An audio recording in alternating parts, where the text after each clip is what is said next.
नर्सहरू अब त खुसी हुनुभयो होला नि होइन। नेपालको नर्सहरू आजबाट त ओहो अब हामीलाई त कसले सक्ने नेपाल सरकारको सरौको तलब पाउने हामी, सुविधा पाउने हामी, अब हामीलाई कसले सक्ने भनेर अब फेरि त्यही स्टाइल त होला नि होइन हाम्रो नेपाली नर्सहरूको। त्यही पनि खुसी लाग्यो तपाईँहरूले जसरी आन्दोलन गर्नुभएको थियो, जसरी आवाज उठाउनु भएको थियो।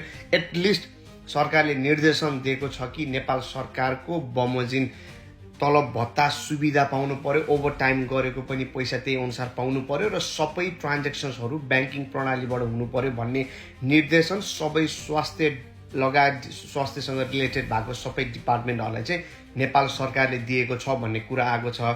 त्यही भएर अब आज त टक्क 1.5 किलो खसीको मासु टक्क पक्खु बनाएर कोक्सो खाने होला। अब मेरो गर्लफ्रेन्डले साँच्ची मलाई ब्रेकअप दिन्छ कि के हो?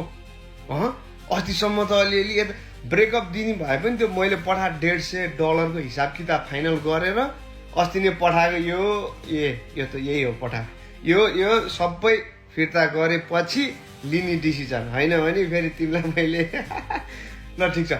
खुसी लाग्यो नेपाली नर्सहरूप्रति उच्च सम्मान छ। सधैँ नै हेल्थ केयर प्रोफेसन सबैप्रति उच्च सम्मान छ। तपाईँहरूले जसरी मान्छेलाई केयर गरिरहनु भएको छ, मान्छेलाई ज्यान बचाइदिइरहनु भएको छ, मान्छेको ज्यानलाई हुन्छ नि अझै स्वास्थ्य बनाइदिइरहनु भएको छ। सम्पूर्ण नर्सहरूप्रति उच्च सम्मान छ र काम चाहिँ एकदमै प्रोफेसनल म्यानरमा है पैसा पुगेन भने फेरि तल बढाउनुतिर लाग्ने हो, तर काम भनेको चाहिँ एकदम प्रोफेसनल मेन्टेन गरेर अब बाँकी कुरो के म भनौँला त्यो बिस्तारै है त। ल त्यही पनि ल ठिक छ, राम्रो गर्नुभयो, आवाज सुनियो, आवाज सुनिन्छ, खुसी लाग्यो। बोल्न चाहिँ छोड्नुहुन्न।